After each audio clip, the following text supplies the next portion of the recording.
여러분 안녕하십니까? 아시아투데이 김동원입니다. 예, 바로 들어갈까요? 이슈 1으로 여러분을 초대하겠습니다. 예, 한 번 영웅은 영원한 영웅이다. 그렇습니다. 우리 6.25 참전용사의 이 73년 만에 참전용사를 우리가 보게 됐습니다. 그런데 참 여러 가지 가슴 아픈 사연들이 여기에는 많이 녹아 있죠. 예, 우리는 정말 이분들의 나라를 생각하면서 이 산화를 한 이분들의 영령, 이것은 뭐 대한민국을 지금 지탱하는 가장 큰 힘이 되고 있습니다. 비록 그 좌파, 종북 주사파가 대한민국을 호시탐탐 북한에 갖다 바치려고 하는 그런 시도를 접지 않고 있습니다만은 바로 이런 호국 영령들, 내 몸 초계와 같이 던져서 대한민국을 지켰던 이런 영웅들은 우리가 잊지 않아야 될 것입니다. 바로 휴전협정 70주년을 맞이해서 영웅들이 돌아왔습니다. 영웅들이 돌아왔는데 참 가슴 아픈 사연들이 너무나 많죠.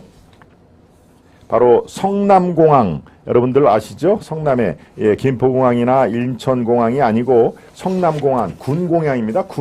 군공항인데 이른바 대통령을 비롯해서 주요 고위급 인사들이 해외에 나갈 때는 바로 저 공항을 이용해서 전용기만 갈 수가 있는 것이죠.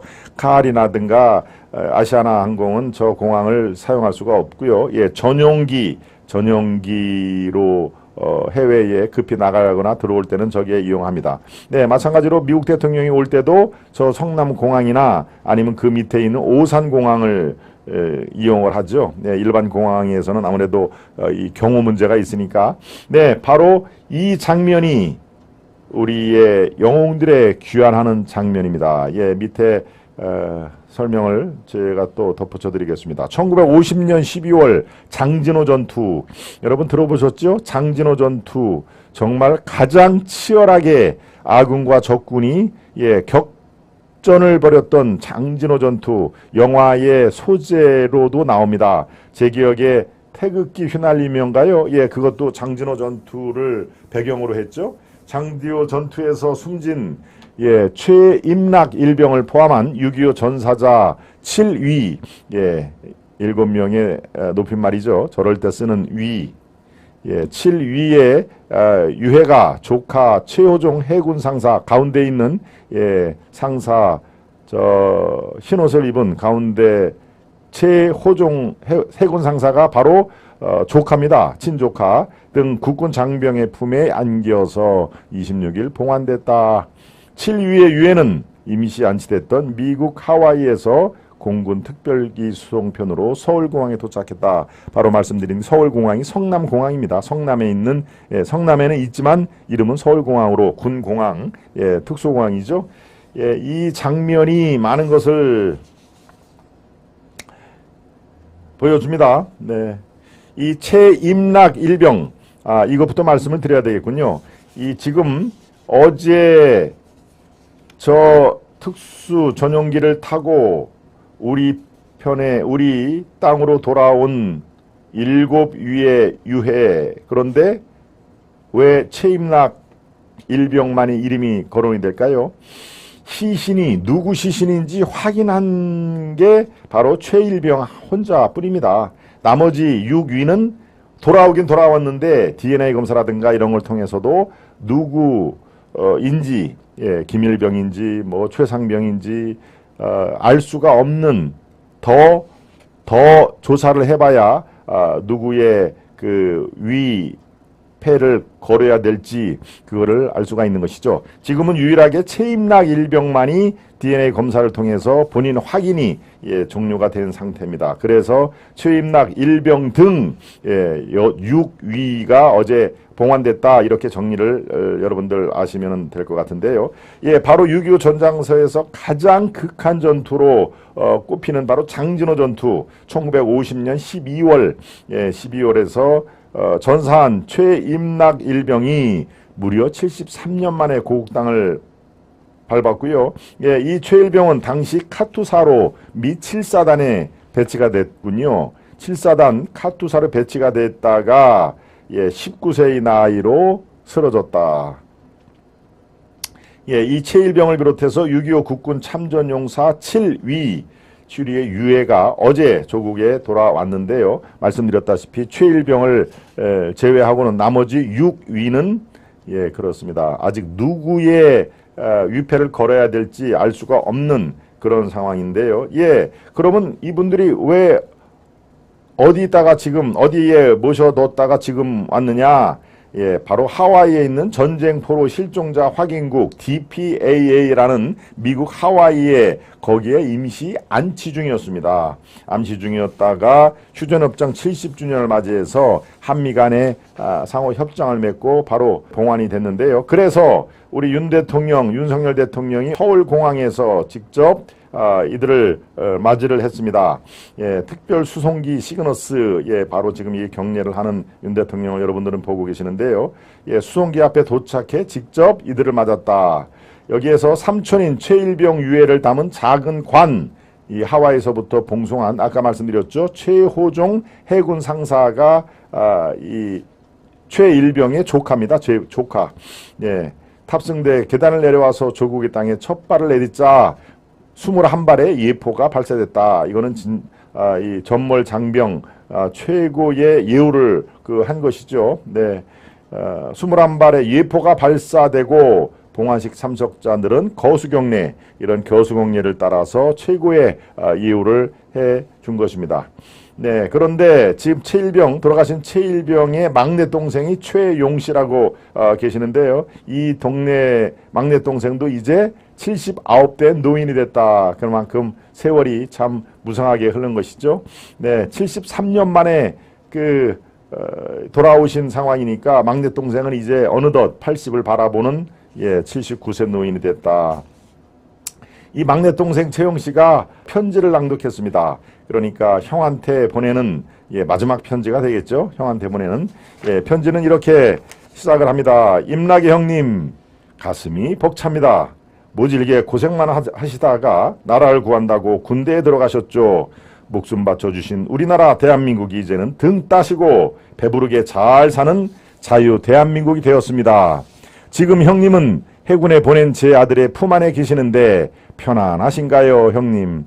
이제 대한민국 걱정은 마시고 편하게 쉬십시오. 이렇게 그분이 끝말을 잘 잊지를 못할 정도로 얼마나 복받쳤겠습니다.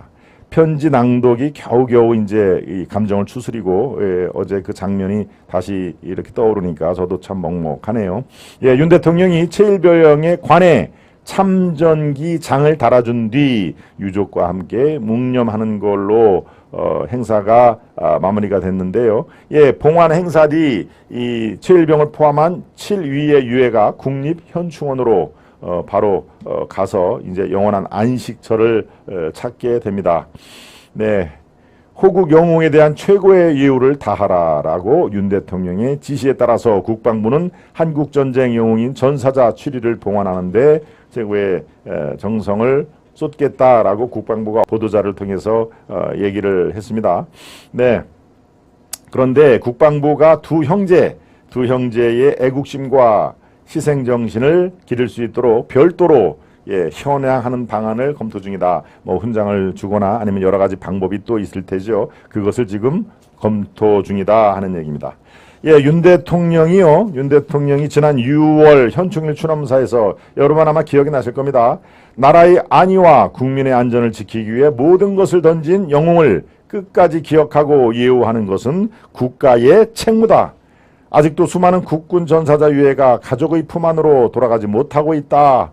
호국 영웅께서 가족의 품으로 돌아갈 수 있도록 끝까지 노력하겠다라고 윤 대통령이 지난 6월 현충일 추념사에서 얘기를 한 것이죠. 그런데 나머지 그 7위 중에서 이 최일병은 지금 신원이 확인이 됐고요. 나머지 3위는 미국이 6.25 전쟁 중 수습한 뒤 하와이 펀치볼 묘지에 안장했던 국군 유해.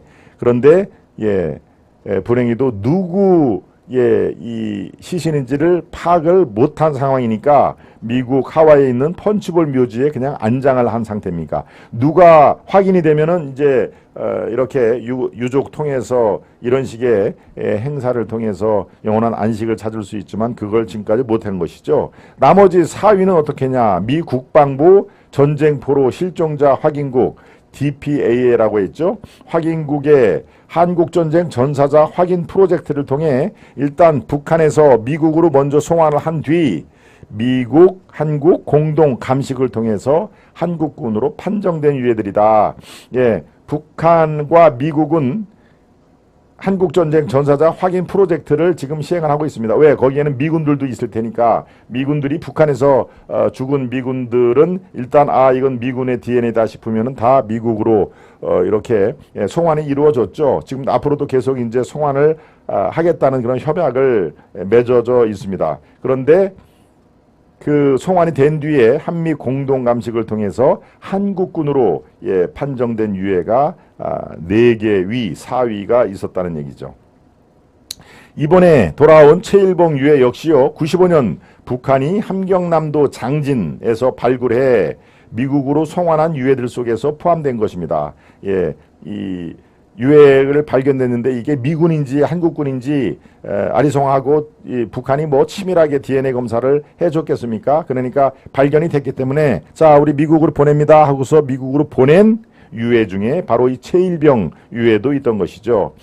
국방부 유해 발굴 감식단에 등록된 유전자 정보로 바로 이 유해가 최일병 유해다라고 하는 그런 게 밝혀졌다는 얘기입니다. 요 국방부 유해 발굴 감식단 얘기가 나왔는데요. 사실은 제가 한 5년 전에 이 국방부 그때는 이제 동아일보 있을 때죠. 국방부 유해 감식단과 함께 철원 최전방 철원에 가서 실제로 유해 발굴 작업하는 거를 제가 한 4시간 정도 지켜봤습니다. 공동 취재 현장으로 이 아주 이른바 연배가 꽤 지긋한 이른바 이제 뭡니까 주니어 기자가 아니고 시니어 기자, 대개 이제 부장급 이상 시니어 기자들을 국방부에서 초대를 하고 왜냐하면 제가 한참 때 국방부 출입을 했었거든요. 그러니까 초대를 해서 국방부가 감식 활동을 이렇게 벌이고 있다라는 것을 이제 보여주고 기사 쓸 분들은 써라 이제 이렇게 취재 협조를 한 것이죠. 그런데 그거는 오늘 다 말씀을 못 드리고요. 별도의 시간에 말씀을 드리겠습니다. 그게 이 땅을 파서 땅을 뭐 기중기라는 게 아니라 다 우리가 이렇게 모종 삽뜨는 그런 걸로 이렇게 해서 수십 명의 한 팀이 대략 한 20-30명이 되는데요. 그게 한 10팀 정도로 이른바 치열한 전투가 벌어졌던 데에 그 유해 발굴을 합니다. 그런데 무슨 삽으로 이렇게 뜨면은 묻혀있던 뼈라든가 이런 게 부러질 수가 있으니까 그 모종삽 같은 걸로 일단 흙을 뜨고 그 다음에 뭡니까 붓 우리가 이렇게 페인트 칠할 때 한 붓이 있죠. 붓으로 땅을 이렇게 긁습니다. 그러니까 밑에 뭐가 파묻혀도 손상이 안 되게 그러니까 아주 손이 엄청 많이 가는 작업이죠. 이렇게 붓으로 이렇게 살살살살 이렇게 하면은 나중에 뭐가 턱 이렇게 걸리거나 또 탐지기에 뭐가 있으면은 거기에 집중적으로 하는데요. 손이 뭐 보통 많이 가는 게 아니죠. 제가 그걸 한 4시간, 5시간 같이 지켜보면서 취재를 했는데요. 그 관련된 내용은 또 이 시간이 많이 걸리니까 또 별도의 시간에 제가 따로 마련을 하겠습니다. 이 발굴 현장을 본 제가 지금 제 이 휴대폰에 사진도 여러 장이 있을 겁니다. 그거를 별도로 여러분과 함께 공개를 하면서 당시의 상황을 이렇게 자세히 설명을 하는 그런 시간을 제가 갖도록 하겠습니다. 좋습니다. 영웅들의 귀환 형님 덕에 등 따신 대한민국이 됐습니다. 라고 하는 것을 말씀을 드렸습니다. 참 등 따신 대한민국 표현이 아주 투박하면서도 굉장히 진솔한 표현이죠. 등 따신 대한민국. 휴전협정 70주년을 맞아서 유해 최일병님을 비롯한 7위해 유해를 어제 우리가 맞이했다는 얘기를 오늘의 톱 이슈로 삼은 것은 바로 제 논평대로 그대로 입니다. 네, 이제 다음 논평을 들어가겠습니다. 두 번째입니다. 두 번째. 이것은 상당히 아마 논박이 있을성 싶은 상당히 그 도발적인 이슈입니다. 김대중을 버려야 전라도가 산다. 네, 여러분들 판단에 나중에 제가 여쭤보겠습니다.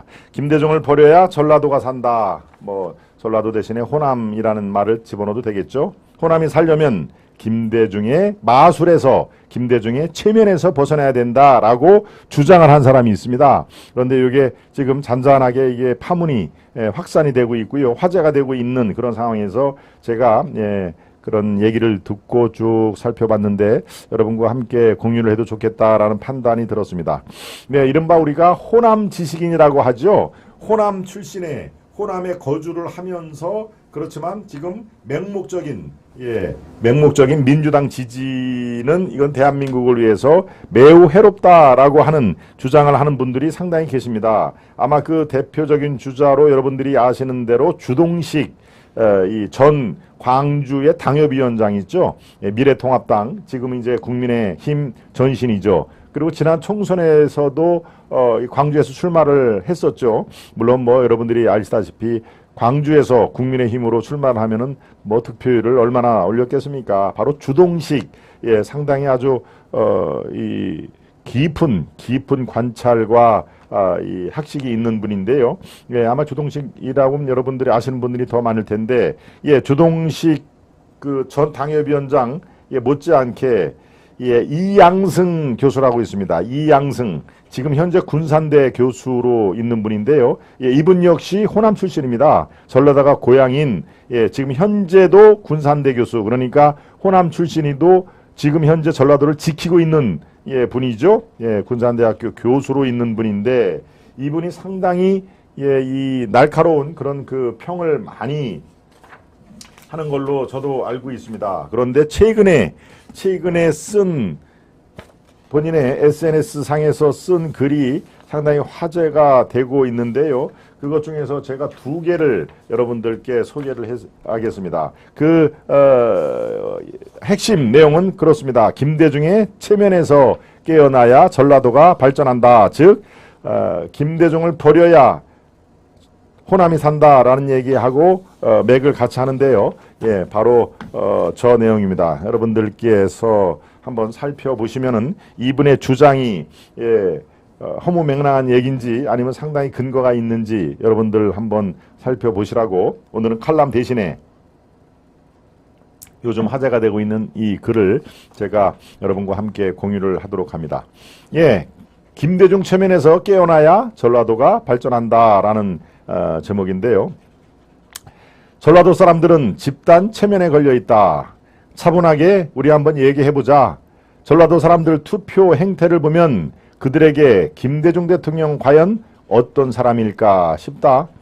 그들은 김대중이 민주주의였다고 의심의 여지 없이 믿을 것이다. 그렇다고 말하는 사람들에게 하나 지적하고자 한다. 이게 다 이양승 군산대 교수가 얘기를 하는 겁니다. 민주주의와 민주주의 시스템은 매우 다르다. 그 두 가지를 헷갈리면 절대 안 된다. 예를 들면 김대중은 민주주의자를 자처했지만 자신의 고향 전라도엔 민주주의 시스템을 깔아놓지는 않았다. 전라도 지역에서 민주당에 90% 이상 지지를 보낸다는 건 도무지 말이 안 된다. 세계 모든 정치학자들에게 물어보자. 이게 진짜 민주주의가 맞냐고.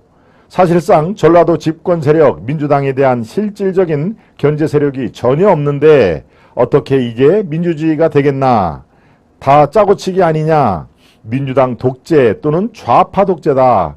이런 게 독재가 아니면 어떤 게 독재인가. 정말 아주 상당히 도발적인 그런 그 화두를 계속 지금 던지고 있습니다. 민주주의는 외친다고 되는 게 아니라 견제와 감시 기능을 갖추고 시스템으로 착착착 시스템으로 돌아가는 것이다. 그 증거가 있다. 이 세상 어느 독재국가 또 어떤 독재자라도 자기 스스로를 독재자라고 규정하지는 않는다. 예를 들면 북한을 보자. 북한도 스스로를 민주공화국이라고 칭한다. 그렇죠? 조선민주주의 인민공화국이 북한이 내세우는 공식 국호입니다. 조선민주주의 인민공화국. 그렇죠. 예, 중국도 마찬가지다. 러시아도 형식은 민주주의를 갖추고 있다. 문제는 민주주의를 자처하는 것이 아니라 바로 시스템이다. 시스템이 바로 내용인 것이다. 매번 강조하지만 우리 전라도에는 그런 시스템이 과연 있는가? 왜 학자들, 지식인들 그런 지적은 안 하고 있는 것인가? 그러기에 전라도가 발전에 저해가 있는 것이다. 전라도 사람들 미신이 하나 있다. 지역이 발전하기 위해선 큰 인물을 뽑아야 한다는 전근대적인 사고방식이다. 그렇게 큰 인물을 뽑아줬더니 결국은 어떻게 됐나? 김대중 전라도에서 태어났지만 집은 서울 연희동이었다.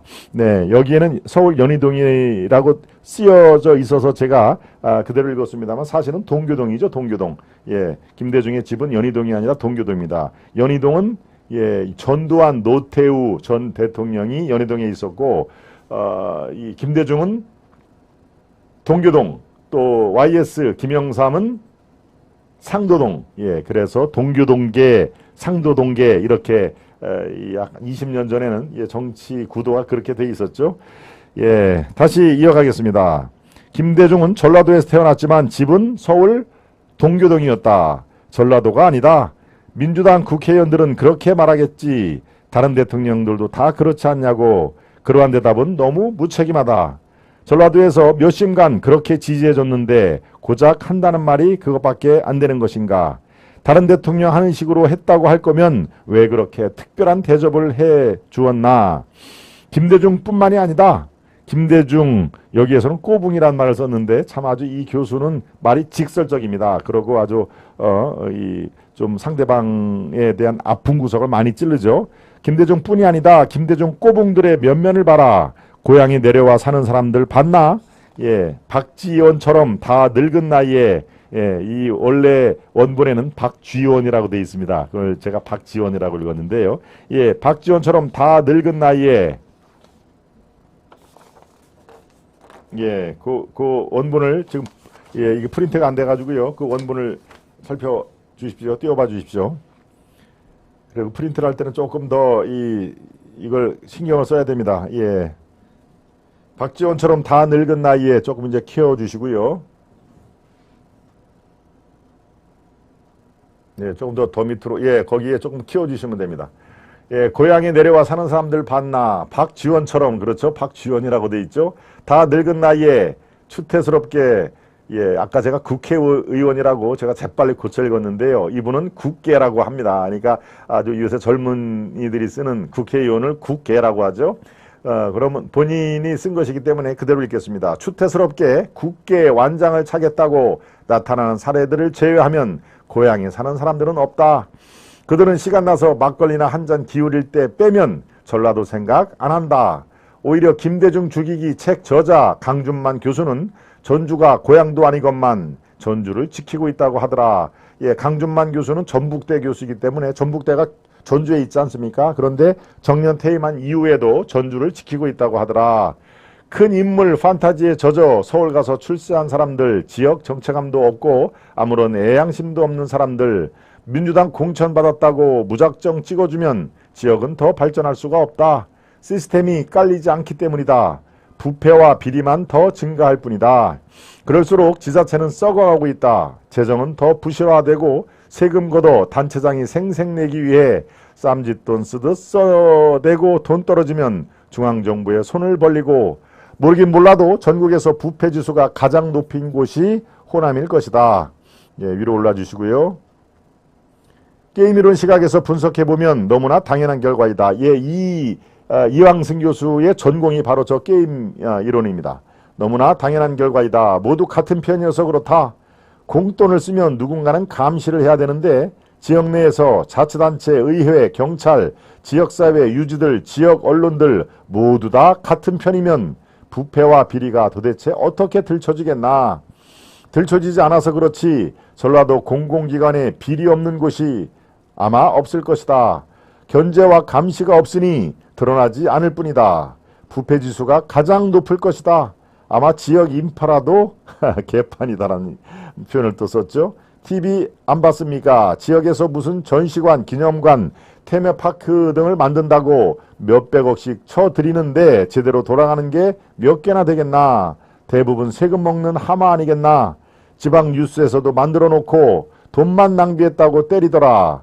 지방에 돈이 없다고 그렇게 난리 치던 사람들이 그렇게 지방 재정을 허투루 쓰는 것에 대해서는 왜 그렇게 관대하기만 합니까? 그리고 솔직히 민주당이 이 지역 청년들에게 대한 정책은 제대로 있습니까? 청년들이 대부분 이 지역을 떠나고 있다. 아니, 지자체가 청년들로 하여금 지역을 떠나도록 만들고 있다. 지자체가 입만 열면 돈 없다고 노래를 부르면서 왜 세금 들여 서울에 장학숙을 짓나? 장학계는 기숙사죠? 예, 학생들 기숙사. 그건 지역 청년들 서울로 떠나라고 장려금을 주는 격이다. 그러면서 왜 청년 유출을 걱정하고 있나? 공부를 잘하는 건 좋은 것이고 어디서 학교를 다니는 건 자유다. 그런데 정책 일관성이 필요하다. 지역에서 청년들이 남게 하려면 서울에 장학 기숙사를 짓지 말고 서울에 장학숙을 지을 거면 지역에서 청년들 떠난다고 호들갑을 떨지 마라. 그리고 그렇게 서울 장학숙 이용하는 지역 청년들 중 상당수는 지역 유지 자녀들 뿐이다. 공부도 돈이 있어야 잘할 수 있기 때문이다. 자본주의 사회에서 어디에 가서 학교를 다니건 그들의 자유다. 자유만큼 경제적 비용도 스스로 조달하는 게 맞다. 공부를 잘해서 장학금을 받던지 왜 그 비용을 지자체가 지원해주고 가난하고 공부 못하고 지역에 남아 지방대 다니는 청년들이 또는 그 부모들이 호주머니에서 돈을 걷어 서울 가서 공부하는 학생들 거주비를 지원해줘야 하는지 정말 코미디다. 그리고 지역 유지들은 대부분 민주당과 결탁해 있다. 입만 열면 청년 정책을 말하는 이들이 정작 중요한 포인트는 모른 척하고 있다. 아무런 문제제기조차 없다. 국힘도 이슈를 잘 찾도록 다음 선거에서 서울 장학숙을 명칭도 바꾸고 용도 변경해서 지역민들이 서울을 방문할 때 저렴하게 이용할 수 있는 숙박시설로 활용하게 할 것을 공약으로 내세우기 바란다. 지역민들이 서울에 갈 일이 많은데 숙박비가 너무 비싸고 거주할 곳이 없어 문제라고 한다. 그 숙박시설을 경제적인 여유가 없는 지역민들이 쓰면 왜 안 되겠나? 민주주의 시스템에 있어서 지역의회에도 여당과 야당이 존재해야 그런 문제 제기도 하고 서로가 서로를 감시해야 지역 정치도 경제도 제대로 돌아갈 텐데 그런 문제 제기조차 없다. 시스템이 없기 때문이다. 그래도 민주당이 전라도를 발전시킨다고 생각을 하고 있습니까? 진짜 이런 건 아니다. 타는 목마름으로 이 글을 쓴다. 전라도가 발전하기 위해 시스템을 갖추기 위해서라도 민주당에 표를 몰아주면 안 된다. 국힘이 그렇게 싫어 못 찍겠으면 차라리 양양자 또는 금태섭에게라도 표를 좀 나눠줘라. 그것이 진정한 전라도 발전 전략이다. 이제 김대중 최면에서 깨어날 때다. 예, 이렇게 마무리를 합니다. 예, 말씀드렸다시피 이것은 이양승 군산대 교수, 이른바 호남 지식인의 대표적인 분이죠. 이분이 자신의 SNS에서 쓴 글인데요. 이게 지금 잔잔한 그 파문과 화제를 얻고 있습니다. 그래서 제가 면밀하게 검토를 했는데 여러분과 함께 공유를 해도 되겠다라는 판단이 있어서 이 내용을 여러분과 함께 공유를 합니다. 예, 어떤 생각이 드시는가요? 네. 예, 두 번째 이슈, 김대중을 버려야 전라도가 산다 하는 그런 이슈, 김대중의 체면에서 벗어나야 전라도가 발전한다 라는 그 취지의 이른바 호남이 고향이고 지금 호남을 지키고 있는 호남 지식인 이양성 군산대 교수의 그런 메시지를 여러분과 함께 살펴봤습니다. 네, 두 번째 이슈 살펴봤고요. 세 번째 이슈로 들어가기 전에 만평을 살펴볼까요? 만평 보여주시죠. 예, 만평을 보겠습니다. 또 추가 이런 제목이 달았는데 당당히 맞서자 불체포 특권 포기. 네, 깨알 특약 이런 경우 저런 경우 불가되고 안 되고 하는 깨알 특약이 있고 민주당 별첨 체포 동의 기명 투표. 예, 지금 민주당 상황을 잘 표현을 했네요. 민주당 그 당사를 생각하시면 되겠습니다. 불체포 특권 이게 이제 당론으로 결정이 됐는데 당당히 맞서자 불체포 특권 포기라고 붙여놓고 깨알 특약, 우리가 보험을 가입할 때 뭐 아주 깨알, 눈에 잘 보이지도 않을 정도로 이런 경우는 이렇게 하고 저런 경우는 저렇게 하고 우리가 또 뭐 전화로다가 한참 한 10분 동안을 이렇게 자동차 보험 들 때도 그렇죠. 한참 10분 동안 설명을 하고 그러면 누가 듣나요? 이거에 대해 동의하십니까? 라고 하면 마지못해서 그게 다 이제 나중에 녹음이 돼가지고 혹시라도 이 보험 분쟁 사고가 생길 때 그 증거로 쓰려고 이제 그 녹음을 하는 것이죠. 이것도 마찬가지입니다. 깨알 특약을 뭐 이런 경우는 이렇고 저런 경우는 불가하고 하는 걸 썼는데 제일 재밌네요. 이 불체포 특권 포기까지는 할 수 있는데 체포 동의하는 기명 투표로 하자. 이거는 제가 김동원의 하이파이브 시간에도 두 번인가 말씀을 드렸죠. 이른바 김은경 혁신위원장이 체포동의안 기명투표를 하겠다라고 얘기를 했는데 이재명이 이거에 대해서 아주 더 힘을 실어줬죠. 기명투표가 자신의 그런 그 표결에 대해서 책임을 지는 이른바 책임정치에 더 한 발 나간 그런 제도이기 때문에 체포동의의 기명투표를 찬성한다라고 김은경이 앞에서 끌어주고 이재명이 뒤에서 밀어주고 이른바 뭡니까 다 글쎄요, 짜고 트는 고스톱이라고 표현을 해도 문제가 없겠죠. 이렇게 이 대외적으로는 불체포 특권 포기라고 아주 거창하게 얘기를 하는데도 저렇게 깨알 특약과 기명 투표라는 저 안전장치를 하면은 설마 국회의원들이 내가 공천권을 갖고 있는데 나를 의식해가지고 불체포 특권을 찬성하지 않고 기각을 해주기를 바란다라는 그런 속내가 있는 것이죠. 한 컷으로 지금 현재 민주당 상황을 잘 표현을 했습니다. 두 번째 만평을 보겠습니다. 올해 장마철 끝 이렇게 돼 있네요. 그렇지만 네 탄만 남긴 채 네 탄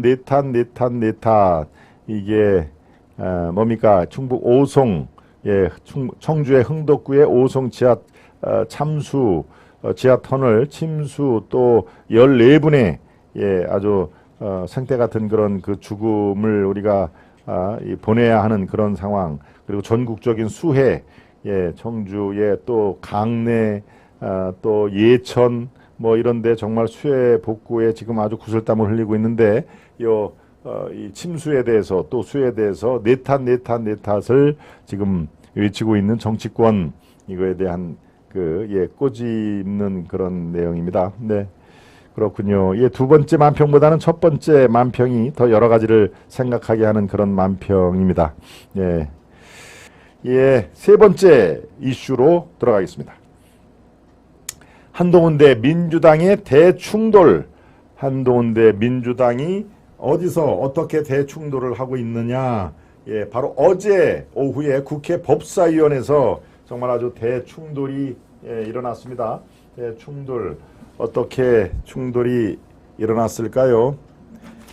바로 전직 법무부 장관 박범계, 현직 법무부 장관 한동훈, 전 현직 법무부 장관의 설전이 그중에서 하이라이트였습니다. 물론 민주당 다른 의원들도 한동훈 장관을 상당히 공격하기 위해서 애를 썼는데요. 글쎄요, 늘상 그렇듯이 별로 한동훈 장관에게 이 KO 펀치라든가 다운을 시킬 만한 그런 펀치는 보이지가 않았죠. 가끔씩 한동훈 장관의 잽에 오히려 당황하는 그런 상황인데요. 이화영 접견 시도 이거가 아주 큰 화제가 됐습니다. 이화영 쌍방울에 관련됐고 대북 송금에 관련돼서 이재명 당시 지사에게 이화영은 당시 부지사였고 평화부지사 이재명 지사에게 보고를 했다.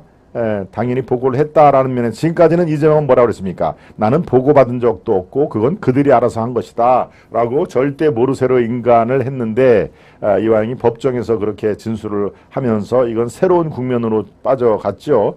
그런데 지금 이화영 접견 시도가 왜 화제가 되고 있습니까? 바로 민주당이 이화영을 회유하고 있다. 당신 그렇게 얘기하면 우리 다 죽어. 이재명도 죽고 당신도 결국은 죽는 거야 라고 회유를 했다는 그런 의혹이 있습니다. 이 회유 의혹에 대해서 한동훈 장관이 어제 법사위에서 그런 얘기를 했습니다. 권력을 악용한 최악의 사법방해에 가까운 행위이자 스토킹에 가까운 행태다라고 얘기를 한 것이죠. 예, 민주당 또 박범계 등은 이렇게 얘기했죠. 법적으로 허용되는 게 바로 접견인데 왜 사법방해냐라고 어제 아주 날을 세우고 상당히 고성이 오고 갔죠. 예, 한동훈 장관은 어제 전체 회의 법사위 출석하기 전에 기자들이 묻자 이렇게 얘기를 했습니다. 재판에서 일부 유죄가 났고, 이화영 얘기죠. 현재는 검찰이 이재명 당시 경기지사 등 추가 관련자가 있는지를 수사 중이다. 당연한 수순이다 라고 얘기를 했습니다.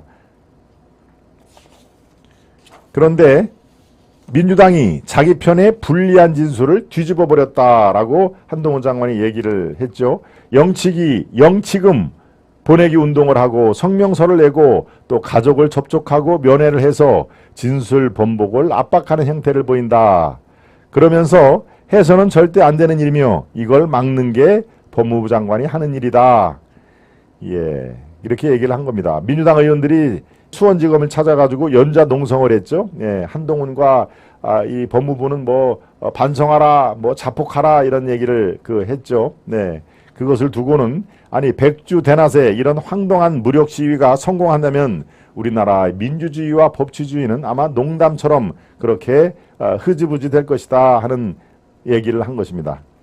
이에 앞서서 이화영 얘기를 조금 여러분들 이해를 돕기 위해서 해드리겠습니다. 검찰에서 이렇게 진술을 했죠. 2019년 쌍방울이 이재명 지사의 방북 비용 300만 달러를 대납하기로 한 것을 당시 이재명에게 사전 보고했다. 예, 300만 달러면 30억이죠. 30억을 쌍방울이 대신 사전 보고했다는 취지로 진술했다는 얘기입니다.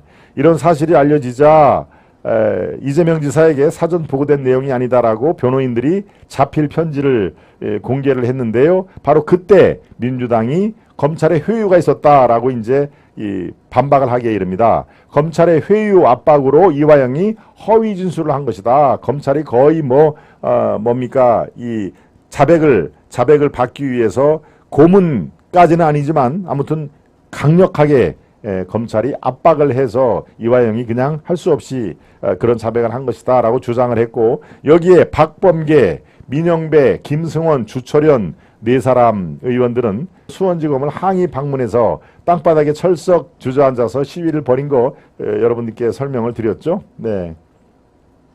또 온라인상에서는 힘내라 이화영이란 제목의 이화영을 위한 영치금 계좌번호가 적인 게시물도 올라왔다. 즉 5만원, 7만원 뭐 이런 식으로 영치금을 보내면서 이화영 마음을 좀 돌리게끔, 이화영이 지금 진술을 번복하지 않으면은 이재명을 포함해서 관련자들이 다 다치게 생겼고, 그 말로 빼박 증거를 이화영이 얘기를 한 것인데 빨리 저거를 회유를 해서 이 말을 번복을 시켜야 되겠다라고 지금 총력을 기울이고 있는 것이죠. 바로 여기에 이화영의 부인이 등장을 한 겁니다. 부인이 갑자기 그 법정 진술에서 참고인석에 앉아 있다가 얘기를 한 거 아닙니까? 이화영이 얘기를 하자, 아유 제발 정신 차려요. 당신 지금 그걸 말이라고 해요? 라고 이화영의 부인이 나서서 지금 이화영과 법정 부부싸움을 한 것도 어제 여러분께 전달을 해드렸죠. 바로 왜 그랬나? 왜 이화영 부인은 법정에서 이화영 자기 남편한테 이렇게 정신 차리라고 그렇게 대놓고 법정에 대략 한 50명에서 100명 사람이 항상 법정에는 있는 거 아니겠습니까? 바로 이재명을 비롯한 민주당 지도부가 이화영의 부인을 속된 말로 구워 삶은 거죠. 이렇게 해야 다 산다. 저 말을 번복하지 않으면은 이재명부터 해가지고 줄줄이 다 다친다, 다 구속된다라고 회유를 한 것이죠. 누구를? 민주당 지도부가 이화영의 부인을. 그러니까 부인이 저렇게 나와가지고 이화영의 진술을 할 때 딱 맞고 제발 정신 차려요. 왜 여기서 그 말을 해요? 라고 얘기를 하는 것이죠. 예, 참 법정에서 보는 부부싸움, 참 아주 오랜만에, 더더군다나 무슨 이혼 소송이니 민사 이런 거는 부지기술 되지만 이렇게 정치적인 사건으로 부부가 나와서 부부싸움을 했다는 것은 매우 이례적일 수밖에 없는 상황이죠. 네. 한 장관이 네, 접견, 이화영 접견을 얘기를 할 때 또 정성호 얘기를 또 꺼냈죠.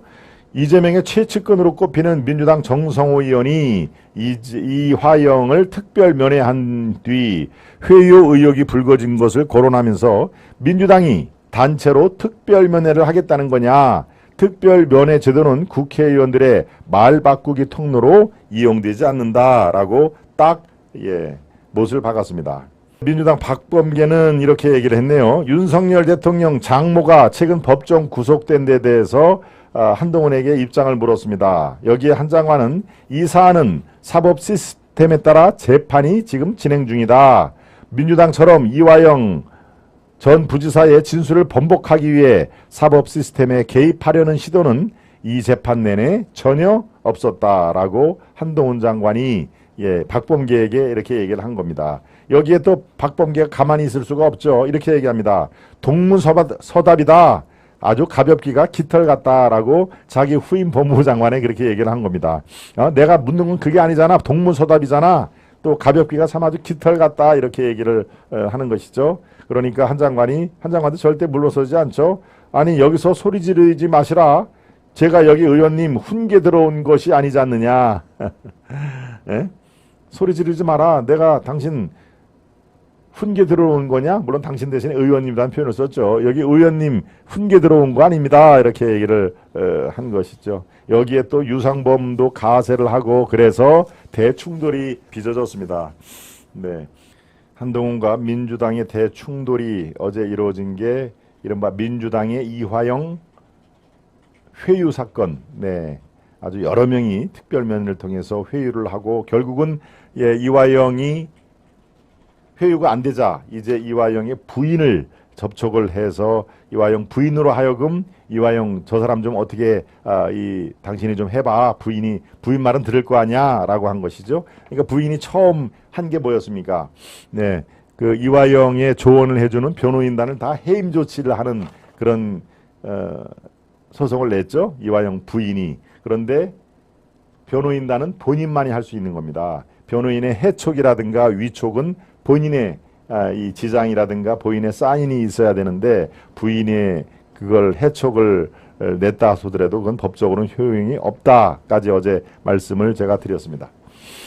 네, 네 번째 이슈로 가겠습니다. 네 번째 이슈는 바로 이런 게 김명수 사법농단 사례다. 김명수 사법농단 사례가 바로 이런 것이다 하는 얘기를 네 번째 사례에서 여러분과 하겠습니다. 말 많고 탈 많은 김명수 대법원장은 9월 말이죠. 임기가 끝납니다. 이제 2달 남았습니다. 2달 지나면은 이제 김명수 체제가 끝나는 건데요. 물론 김명수가 대법관이라든가 이런 사람들을 자기 입맛에 맞는 사람들을 많이 임명을 했으니까 그 사람들도 임기가 대법관은 뭐 철저하게 임기가 보장이 되는 그런 그 포지션입니다. 그래서 김명수가 임명한 대법관은 아직도 임기가 뭐 1년이나 1년 반 이상 남은 사람들이 여러 명 되는데요. 일단 김명수 대법원장이 물러나면 퇴진을 하면은 지금 윤석열 정권의 그런 국정 철학을 이해하고 국정 철학을 뒷받침할 수 있는 그런 대법원장이 임명되지 않겠습니까? 그렇게 되면은 이른바 대법원에서 대한민국을 더 혼란스럽게 만드는 판례라든가 이런 것들은 정말 많이 줄어들겠죠. 그런데요, 실제로 김명수 원장 시절에 정말 이걸 아마 여러분들이 한두 가지만 들어도 그렇구나. 이건 진짜 그 사람들이 귀에 걸면 귀걸이, 코에 걸면 코걸이, 그리고 아전인수 자기들 유리한 그 판결은 빨리빨리 해서 후딱 6개월 만에 땅땅땅 그게 이제 MB를 구속하고 교도소를 보낸 다스 사건.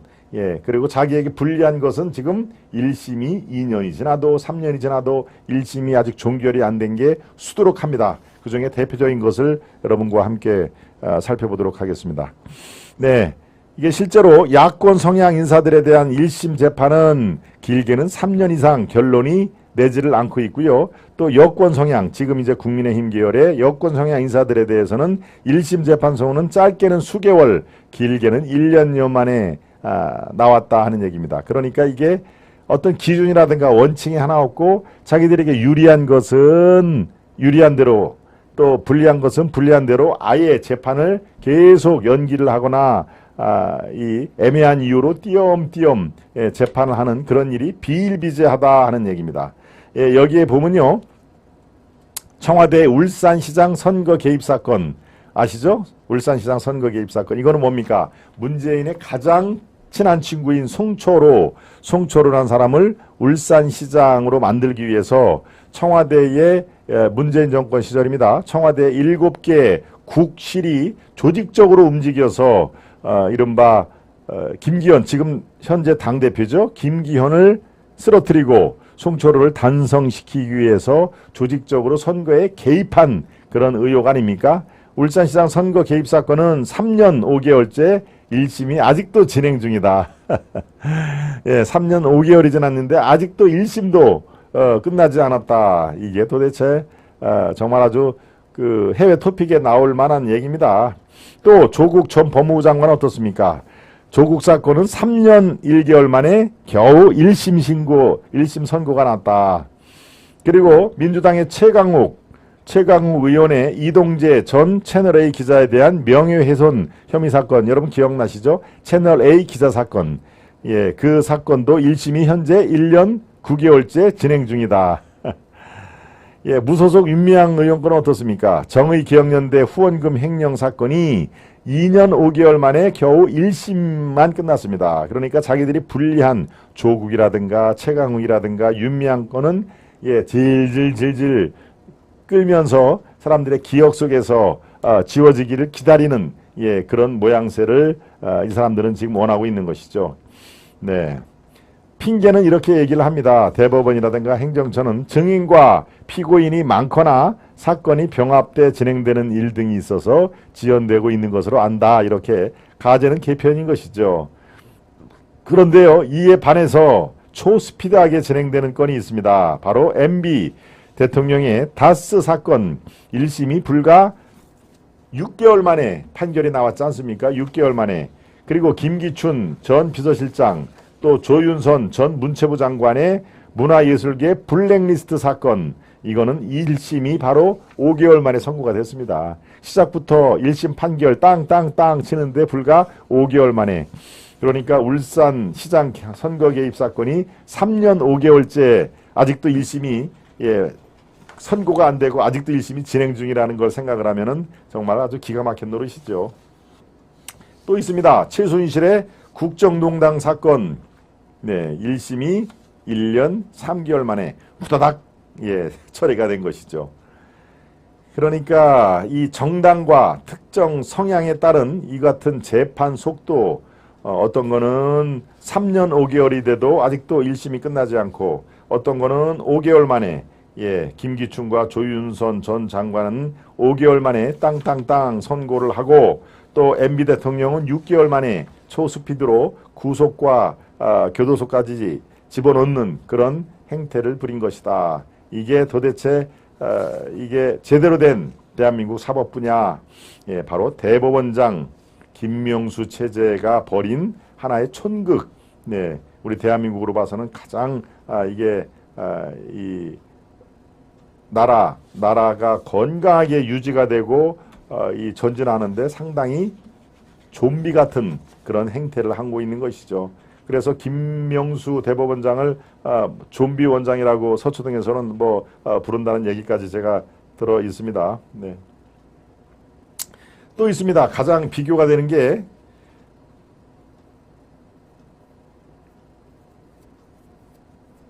최근에 김태우 강서구청장이 공무상 기밀누설 사건은 1년 9개월 만에 1년 9개월에 1심 재판이 났다. 예. 이거는 뭐 당연히 강서구청장을 빨리 옷을 벗기려고 빠르게 진행한 거 아니겠습니까? 네. 그렇습니다. 지금 김명수 체제, 정말 말 많고 탈 많은 김명수 체제는 이제 2달 만에 2달 있으면은 그 막을 내리지만 그가 끼친 폐해, 대한민국 사법부의 건강한 생태계 이런 것들을 마구마구 파헤치는 그런 그 행태는 아마 두고두고 역사에 기록될 걸로 저는 판단이 듭니다. 네, 네 번째 이슈까지 살펴봤고요. 이제 다섯 번째 이슈로 마무리를 해보겠습니다. 예, 다섯 번째 이슈는 아무래도 홍준표 얘기를 안 할 수가 없습니다. 예, 홍준표 대구시장 당원권 10개월 정지라는 상당한 중징계였죠. 예, 이준석은 1년이었죠. 1년, 그러니까 12개월. 예, 홍준표는 당원권 10개월 정지인데 국민의힘의 중앙윤리위원회에서 여의도 중앙당사에서 회의를 열고 홍 시장에 대한 징계를 만장일치로 당원권 10개월 정지로 했다. 그러니까 홍준표는 뭐라고 그랬습니까? 홍준표 시장은 아유 한두 번도 아닌데 뭘 예상했다는 듯이 아유 한두 번도 아닌데 어제 홍 시장이 청년의 꿈이라는 소통 채널에서 한 지지자가 등에 자꾸 칼 꽂는 저 배신자들을 어쩌면 좋을까요? 라고 묻자 대구시장 홍준표가 한두 번도 아닌데 뭘 그리 신경 쓰냐라고 밝혔습니다. 예, 또 다른 지지자가 내년 공천을 어떻게 진행할지 참 흥미진진합니다. 이제 국민의힘에는 지지하고 싶은 정상적인 정치인이 한 명도 없다. 반드시 이번 일 잊지 마시라고 한 부분에 대해서 홍준표 시장은 발언권은 정지되지 않았다. 예, 바로 발언권, 자기는 당원권은 정지가 됐지만 발언은 뭐 앞으로도 계속 할 것이다 라는 얘기입니다. 그런데요, 사실 당원권 10개월 정지는 굉장히 중징계는 중징계죠.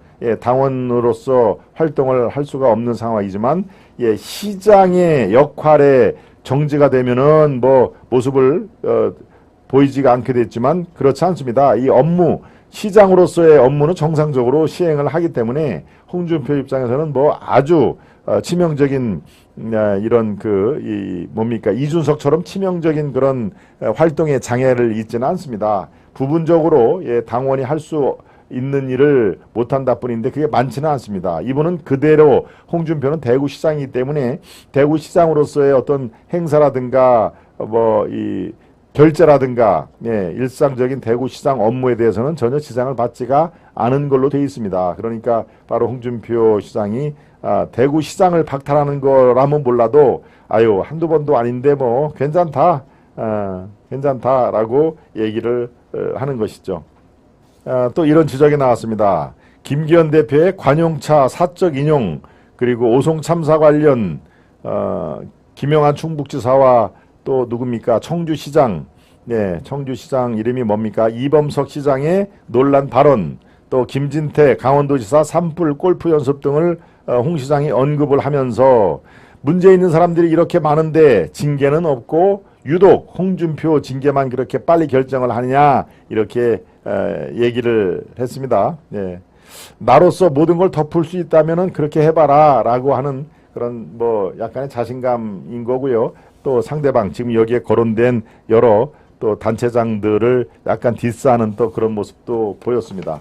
홍준표의 당원권 정지, 이것은 지금 어떻습니까? 당으로서는 상당히 아주 고육지책으로 이 결정을 내렸을 텐데요. 왜 그러냐면 총선이 이제 8개월 앞으로 다가왔기 때문에 총선을 앞두고 이런 아주 유명 인사 국민의힘의 시장이라든가 단체장이라든가 또 국회의원이라든가 이런 사람들이 자꾸 실언을 하고 말의 실언을 하고 또 그 실언이 이 여론을 상당히 악화를 시키면은 총선에서 매우 불리하다라는 그런 판단을 쓴 겁니다. 그러니까 홍준표 시장의 저 부적절한 처신과 이 언행을 이번에 견제를 안 하면은 계속 제2의 제3의 홍준표 실언이 나올 수밖에 없는 구조이기 때문에 이번에 단도리를 해야 된다. 그러면 일단 경고로서 넘어갈 수도 있지만 당원권 10개월 정지라는 중징계를 때려야 되겠다.